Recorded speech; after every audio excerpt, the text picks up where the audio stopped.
Welcome to Beekeeping Today podcast presented by Bee Culture. Beekeeping Today podcast is your source for beekeeping news, information, and entertainment. I'm Jeff Ott. And I'm Kim Flatham.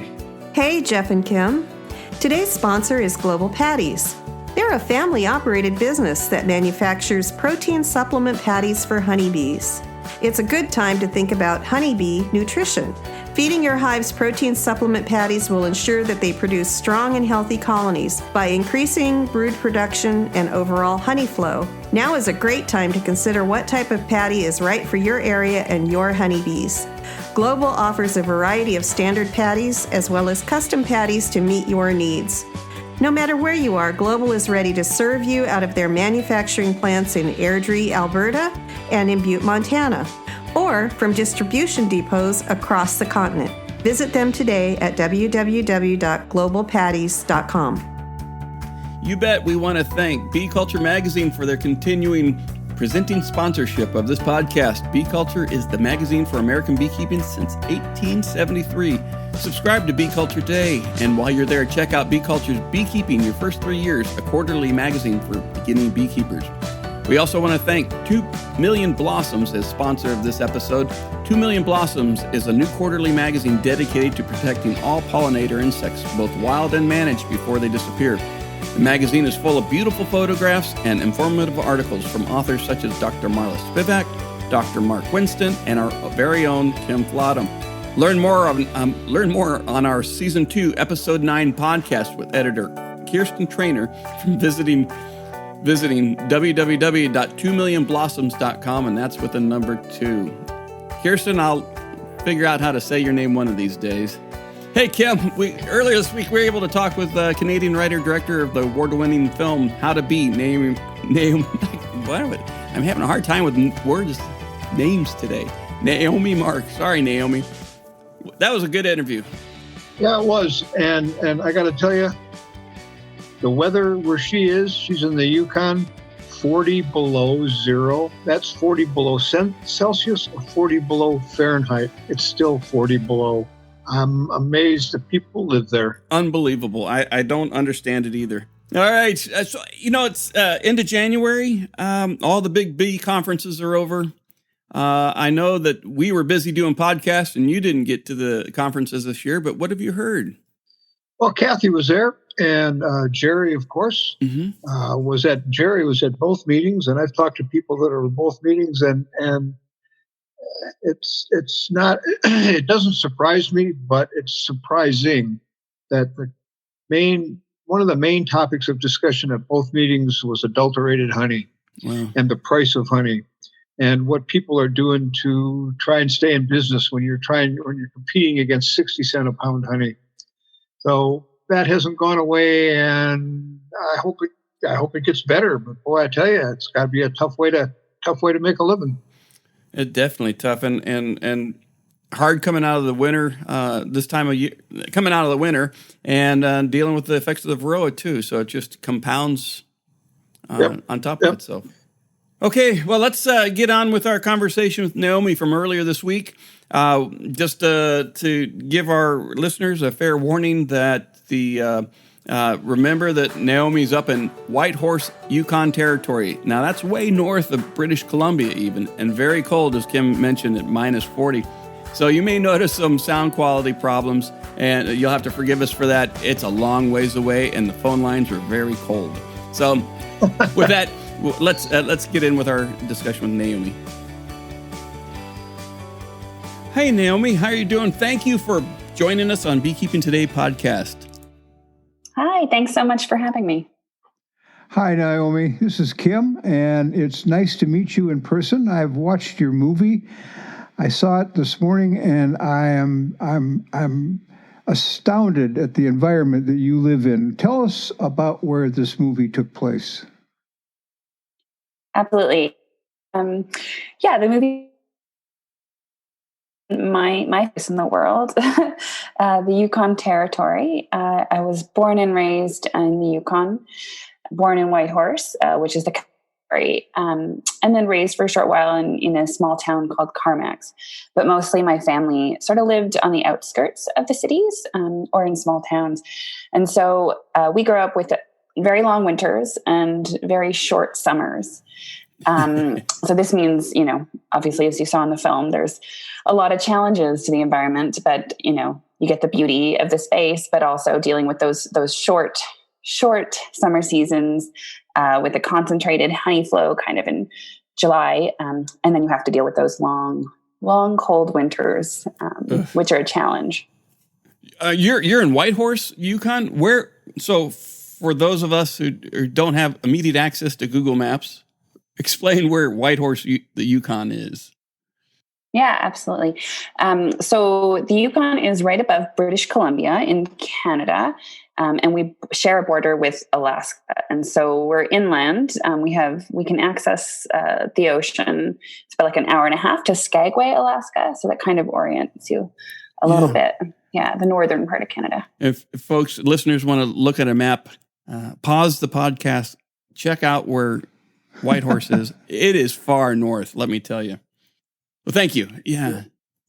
No worries. Yeah. So we've got those long summer days. We're not quite the Arctic, but we do have the long summer days. And then right now you've caught me in the midst of a very, very cold snap. And I actually don't know the conversion from Celsius to, but it's minus 40. So 40 below, or it's been thereabout. And we've got the very, very short days now. So you can tell the light's coming back since, the 21st, but it happens slowly. Well, that's got to be a challenging place to learn how to keep bees. And that's what much of this movie is about, is sort of your journey and learning keeping bees. And you just said the temperature was minus 40. I can't imagine keeping bees warm in that kind of a temperature. And in the film, you did some wrapping. What was it you were wrapping them with? Yeah, so about like October, you try to catch it right before an actual snowfall, but a lot of the time we'd be wrapping them in the snow. But so we use a vapor barrier, and then also usually about 1 or 2 inches of that kind of styrofoam insulation.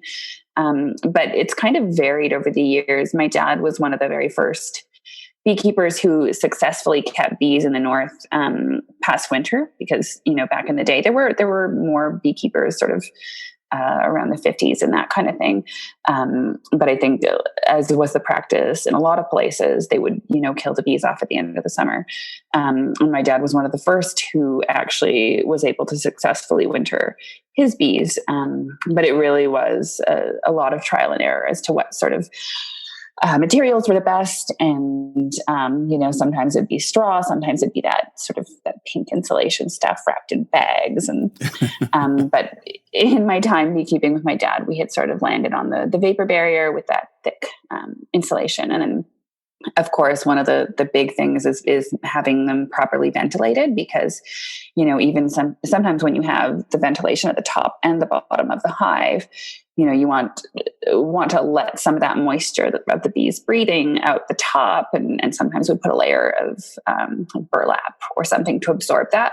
But with these, really intense temperatures, plus the snowfall, you always have to be really mindful that doesn't get iced over, which is something that I hadn't thought of before. So now I'm constantly going out to the hives and poking my finger in and just making sure there's, still a hole and not just ice. So. Well, your dad kept bees most of his life? Yeah. So my dad first got bees in around 1982, I think was his very first hive. And I think it just stemmed from an interest in, he was sort of living a self-sustaining lifestyle, in that he had like a little cabin and he trapped for a living and checked his traps with a dog team. And, he was very much about creating his own food and making a living by himself, sort of in the woods. And I think that beekeeping was a natural thing, after the gardening and the trapping, and he was running a fish camp as well. Wow. It just made sense to go to beekeeping. Mm-hmm. And so at that point, he got his first hive, and then sort of had a couple hives on and off, but fairly consistently until I was a young child. And when I came along, he went to Beekeeper College in Fairview, Alberta. We started a 1-year program there. And then that was kind of the point where he became more of a commercial beekeeper. And that didn't last too long because, the challenges of the winters here. And also he had a lot of issues with things like grizzly bears and black bears and even wolverines. One year, 2 wolverines got into the hives and things that he hadn't sort of anticipated. And so that kind of put a stop to things for a little while. And of course, our family was getting bigger at the time, and it just maybe wasn't as practical for him to have a large apiary.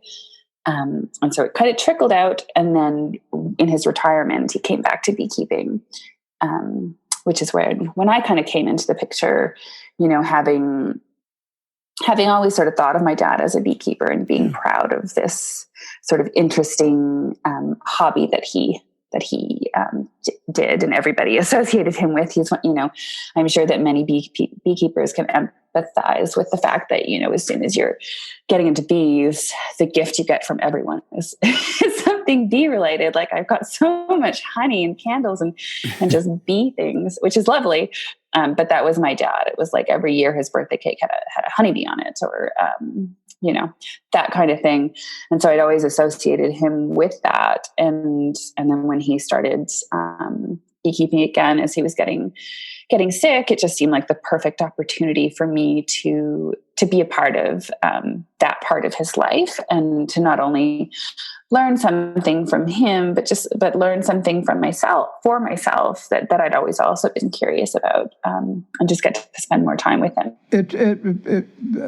Having watched the movie and your, I'll use the word again, your journey learning to keep bees, the one thing I noticed really obvious was he had a good background, and you mentioned the college, and that shows. The advice that he gave you was good, solid bee biology, good, solid beekeeping management. He knew what he was doing, and he passed that along. And I hope you picked it up, because he really knew what he was doing. And people listening to this movie are going to learn something just because of how he explained it to you, I think. That's not a question. I appreciate that, but one of the things I wanted to get across was that message is that. So what we don't see in the movie is how many questions were you asking him off screen? Yeah, that's the hard part, is that, I started this film from a place of honestly feeling like, oh, wouldn't it be cool if I could film the process of just learning to beekeep and all the little things that you learn? But it was too much. I asked a million questions. I asked so many questions. And it just became, it turned into a different story. So it became more about documenting our relationship where, with the things that were changing in our lives and how it sort of connects to beekeeping. But yeah, it's actually really nice to hear that you feel like that came through, because I honestly, sometimes I get nervous when I screen the film and I think there's going to be a lot of beekeepers there, and I think, oh, what if I learned it wrong? What if this isn't how people normally do it? Because I sort of took the approach that when I first started was I didn't really want to learn beekeeping from a book. And so I told my dad I had read this book that he gave me, but I didn't read the book. I really wanted to just sort of learn from seeing and experiencing and hearing and smelling, and really getting to be really tactile with the bees. Because to me, that's what the project was really about, was actually, having that hands-on experience with someone who knows. And I don't think that a lot of people get to learn to beekeep that way. So it feels like it was, an amazing privilege to be able to do it that way. But that being said, I'm not that person that's reading all the bee books, because I really relied on my dad's information and what he was telling me. And, at a certain point around the third year of beekeeping, it'd be like, I would notice something and maybe I'd look it up in a book. But for the most part, it was really sort of trusting my dad's experience and what he'd learned. Tell us about your movie and the genesis of it and the movie and why you did that. So at the time I was living in, so I started the film in 2015. And before that point, I had been living in Vancouver, where I went to school for film school. And I was very much focused on, trying to make films, which if anybody knows anything about filmmaking, it's really hard. It's really hard to find the financing, to find the teams, and to really make things happen. It takes a long time. So it felt for a while like I was kind of pushing water uphill. And, I forget what had happened exactly, but I think I'd finished a job and I had this summer that felt like it was really free. And my dad, I think he'd ordered a couple new hives. He'd been keeping bees. And the previous summer I had been up to visit him and my mom, and Dad had asked me, "Hey, Naomi, do you want to let me move bees tonight?" And I was like, "Why do we have to wait to nighttime to move the bees? That's so weird." He's like, "Yeah, like just come over at like 11 o'clock and hives." Okay. So I met my dad at 11 o'clock and it wasn't quite dark enough yet or cold enough yet. So the bees were still flying. And so we waited another hour and I went out to move the bees, and it just felt like this sort of weird and strange magical adventure. The sky would be still bright out at that time. So just dark enough that the bees had sort of started flying, but sort of that dusky blue color. And we drove out and picked up these bees, and my dad had, planned to move the bees physically himself. But by the time we'd walked up to the hive, he was sort of puffed out. And for those who haven't seen the movie, he was suffering with chronic obstructive pulmonary disease, which is a lung disease, degenerative lung disease. And so that just means that your lungs continually decrease their capacity until they can no longer sustain you. And so he was very early in his disease at that point, but he couldn't, walk very far. And so he told me he was going to be moving this hive. And I said, "No, Dad, like I'll lift the hive. It's fine. I'll do it." He's like, "Oh, it's very heavy, Naomi, and you really can't drop it, right?" But I was like, no, I'm going to do it. So we, picked up the entrance and I picked up the hive, and I had no idea that, these, beehive doesn't look huge, but 2 supers that are basically the brood chambers can be quite heavy, especially if it's partway through the season. And so I picked up this hive and I struggled, but I finally I got them into the truck, and by the time I got them into the truck, I moved the entrance, and there were bees flying, and I had a bee in my hair, and I just was freaking out, this bee in my hair. And I finally got it out, and I don't forget what he kind of advised to get this bee out of my hair. It was probably calm down. They can't really do much because they're in your eye, can't see. But anyway, in the end of it all, I got one sting on my hip. But at the time, it just really felt like I had just gone on an adventure with my dad, and he'd invited me into his world, and I'd learned so much. I learned that, you've got to move bees at night when they're not out flying because they can't see in the dark. And, I just learned a ton. I learned how to get a bee sting out of myself without squeezing more venom in. And it just felt like this really beautiful, rich experience. And so flash forward a year later, and things are calming down in Vancouver in the film world, and just finished a job. And I called my dad and just said, "Hey, Dad, do you think you would need, more help with the bees this summer? I'm thinking I might come home, and maybe I could film it, and we could take care of the bees together this summer." And he said yes, but you can't ask any stupid questions, so you have to read this book that I'm going to send you. And so he sent me the book, and I didn't really look at it.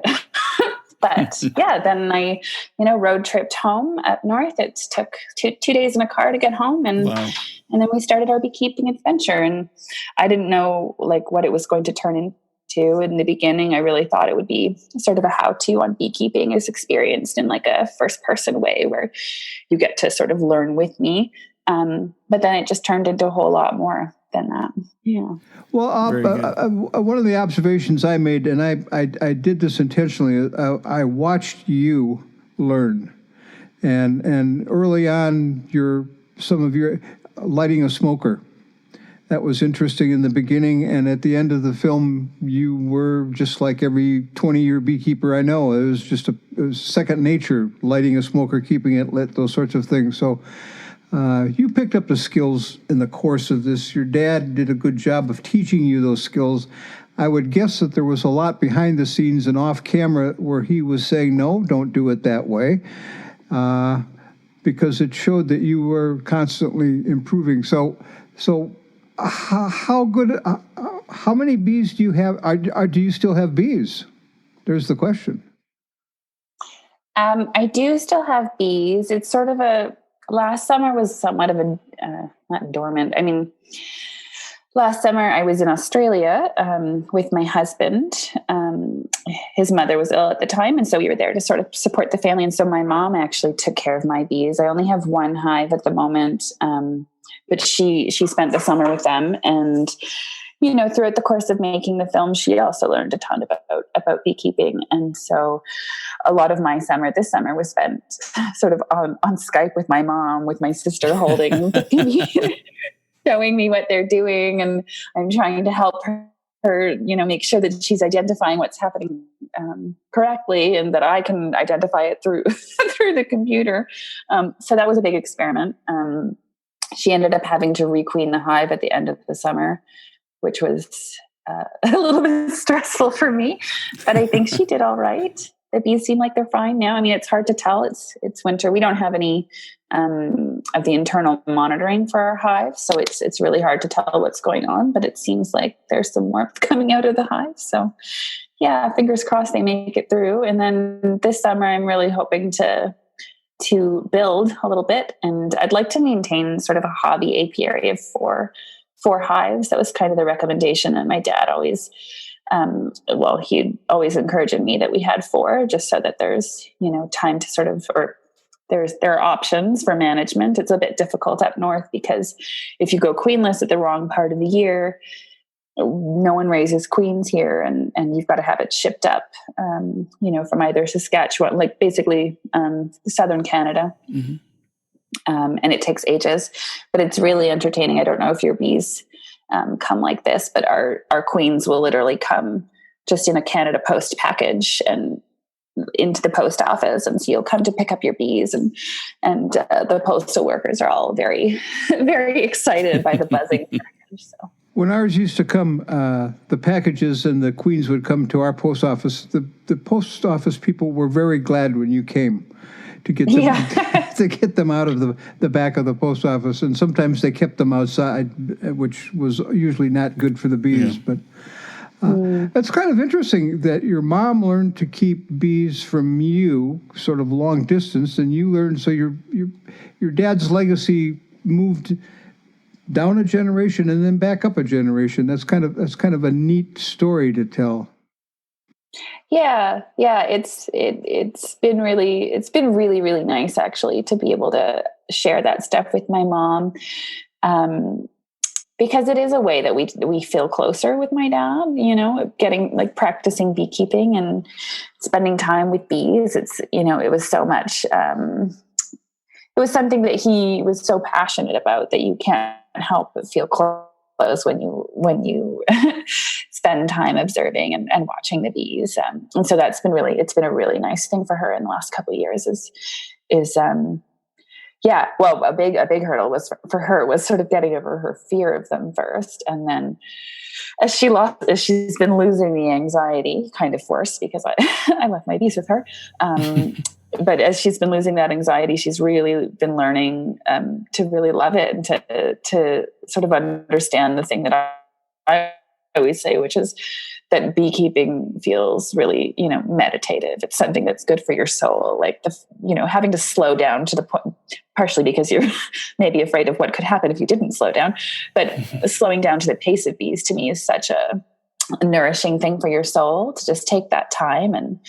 And also I find, being so in sync with the weather as well and what's going on in nature, it's so easy to sort of get caught up with the rest of your life. But then, when I switch into the beekeeping mode, which I think my mom was learning this summer, you get to really enjoy the fact that it's beautiful and sunny out because you're out with the bees and things are quieter and slower, and you're listening to the birds and watching the way the bees are, what they're doing that day, what they're bringing in, what color the pollen is. And I think it's just such a beautiful thing. And it's just really nice to have been able to share it with my dad and now to share it with my mom. And my siblings are all really interested as well, but it just takes a bit of time to really get into it. So Yeah. In the movie, you had, I think your sister was also helping with loading the bees and everything. And I was amazed that she was barefooted in the movie. I know you were in sandals. Somebody was in sandals and somebody else was barefoot. And it was just like, well, that's fun. Yeah. So our bees they were in our front yard at my parents' house. And my siblings all sort of come and go throughout the summer. We live in different places. And then we had where we were taking them to forage. Sorry, I couldn't think of the word. Is it's about a half-hour drive away.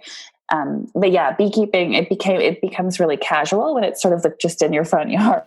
So, and with my siblings all kind of growing up, at least for most of us, growing up with the bees, we sort of, I think, are desensitized to the potential danger. Though, of course, we've all stepped on bees and had, a ton of stings and that kind of thing. One of the things that was easy to look at were some of the fields of fireweed that you show. Fireweed, you have lots of it. I have none of it, and I'm jealous of both the honey that it makes. But how long does the fireweed flow last, and how much can you make on it? It really depends, because fireweed comes, after a forest fire. It also grows after the land has maybe been disturbed by something. So if you've been digging or, I don't know, got a driveway plowed and it kind of moves the earth around a bit, you're going to get some fireweed popping up. And then the bigger one is post forest fire. So when my dad was keeping bees in the early 90s, he would actually move his bees to follow the fireweed. And so there'd be a big fire, and he worked in wildland fires sometimes. So he'd figure out which one was, sort of accessible and where there'd be a place to put a trailer of bees, and literally bring them to the fireweed. And so there are a couple of apiaries in Whitehorse who had property. The people who own the apiaries had property that was near recent burns. And so the problem with that is that, yes, you'll have a crazy, season for a couple of seasons, but eventually the fireweed stops coming once the ground is reestablished with nutrients and stuff, and the fireweed will no longer stay. So it usually lasts about 5 years or so. And the actual honey flow is between sort of like the blooms start to happen in July-ish, end of June, early July. And then the honey flow will be July through to mid-August or so. Yeah. So it's pretty consistent and solid. But the problem really remains is that it's not, you don't get to keep it forever. So one of the most successful apiaries in town, in my region, they were in the Fox Lake area, and there was a huge burn there, just massive. I remember because I think it happened in 1995. Don't quote me on the year, but I remember I was going to kids camp that year, and we couldn't go because we had to drive through the highway, and the highway went right through where this burn was, and it was on both sides of the highway, and it was just massive. But friends of ours had a property there, and they profited off that fireweed burn for like 5-6 years, but now it's kind of tapered out. And so they still keep bees, but it's not the same as it used to be. It's unpredictable that way. And there is, it's predictable, but I think some people don't realize it's not going to last forever. Does it also come up after they've been done any logging? Does that tear it up enough? Yeah, that can happen as well. So it's whenever the ground is significantly disturbed, is the way that my dad would put it. So that's another thing, is you can't really plan. And I don't know that you can recreate the exact circumstances where the fireweed will flourish. But I'm guessing it's pretty difficult. Otherwise, people would probably try and do it. Yeah. Yeah, but I mean, I think like when my dad was doing it, the following the fireweed was, I mean, I think that he was prone to exaggerating a little bit, but he would say he would just get hundreds and hundreds of pounds off of one hive, and that he couldn't keep track of, like he couldn't keep up with the honey flow. And there's photos, I think you see them in the film, where he's got like, I don't know, like five honey supers stacked on top of the main chamber. And he said he just couldn't even handle the amount of honey that he was getting. And at that time, I mean, my mom would come into the beekeeping more because she was the one who would do, the labeling and the jarring and stuff. My dad just wanted to just dump it into pails and sell pails and buckets because he just didn't want to deal with the quantity of it. And I don't know how much of that is exaggeration, but I'm sure it's partly true. What other blooms do you have coming up other than the fireweed? Do you have? There's a large mix of wildflowers, but that's sort of the problem in the Yukon, and it's sort of. I've kind of in the last couple of years sort of weighed out whether or not I'd want to sort of try and become a commercial beekeeper, because there have been years where I've sold honey and it goes really well and people really want, local Yukon wildflower honey, but the flowers aren't really that consistent. Outside of a mix of different wildflowers, the fireweed is really the most consistent thing. Some beekeepers in the Whitehorse area operate near hascap farms. Hascap is a type of berry that's sort of similar to a blueberry, but more like an oblong berry. It's a bit more tart. And I believe they bloom in June. So it's a little bit earlier than the fireweed blooms. But I don't know, like I haven't tasted hascap honey, but I've heard that people in town are doing it. And then outside of that, there's a couple farms that do mustard flowers. And so that's a big crop that is, when it's irrigated you're going to get a pretty decent honey flow off of that. And that's kind of what my dad was relying on in his retirement, I think past the point of wanting to move bees to follow the fireweed, which can be crazy because he was driving huge distances to go check his hives. But so we put our hives near the mustard fields, and that was, we got honey every year in reasonable quantities from 60 pounds to 100 pounds a hive, which was pretty good. Yeah. Yeah, but then the wildflower honey is delicious and amazing, but it's just less consistent. You showed some of the, you said mustard canola fields. Yeah. So I was thinking that must be some of your crop anyway. Yeah, that was a lot of it. I mean, some summers we would do 2 harvests, and where we had the bees, there was a significant amount of wildflowers. And so we'd do like a wildflower harvest, and then it'd be a mustard harvest. And I personally prefer the wildflower because it doesn't crystallize as quickly, and the mustard is really, it crystallizes. Yeah. Yes. Like almost as you're putting it into the jar, which is frustrating, but it still tastes good. Did you keep a bear fence around your hives in your front yard? You spent a lot of time building bear fences in your movie. Yeah, well, it takes place over 3 years. So we do it. I think we do it 3 times probably, which probably felt like a lot in an 82-minute film. But yeah, it's a pretty minimal bear fence from what other people in the territory use. And that's mostly because our bees were on a property that was occupied by a family. And so there was someone keeping an eye on the hives. And then we would have just sort of an electric fence it was operated off of a car battery, and then we'd sometimes use a bear alarm, a pest alarm, just a motion censored alarm. But when you have your hives out in sort of more remote areas of the Yukon, it's really important to have a little bit more of a heavy duty fence. Having a physical barrier as well as the electric, I think, is really important. My dad, as I mentioned before, has lost at least, I think he's probably lost hives at least 3 times. But you hear stories where, your entire apiary is just devastated because a bee gets in there and knocks a couple things apart, maybe eats a little bit of the brood and then leaves. And then you come to check it a couple days later and maybe all your brood is chilled. Yeah. Yeah. Well, they're definitely a pest. The wolverine sounds, I've not heard about wolverine attacks on the apiary. So that's, how can you distinguish the mess that a bear leaves versus a wolverine makes?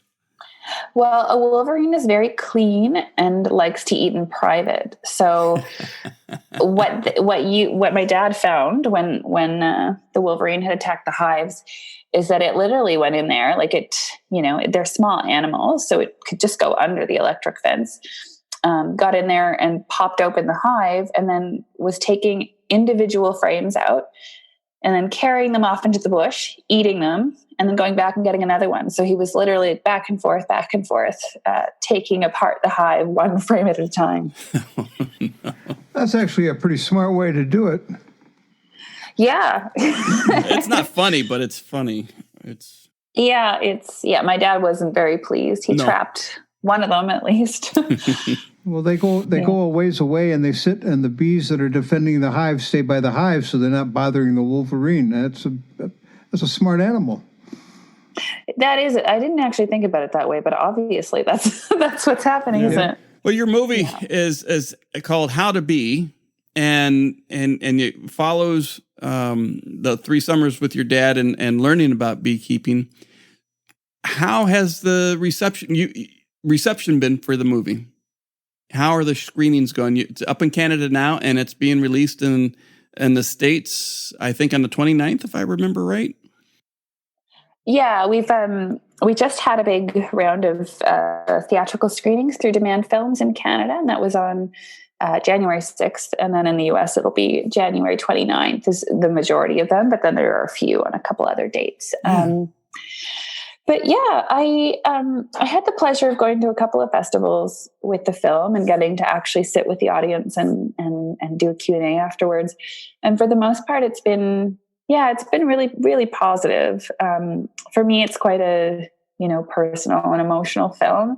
So I'm always really happy if afterwards I find that the audience is largely beekeepers, because the questions tend to be technical and about bees and about, wintering bees in the north. And I always love sort of talking about bees that way. And then also I find, people are very touched by the personal story of the film.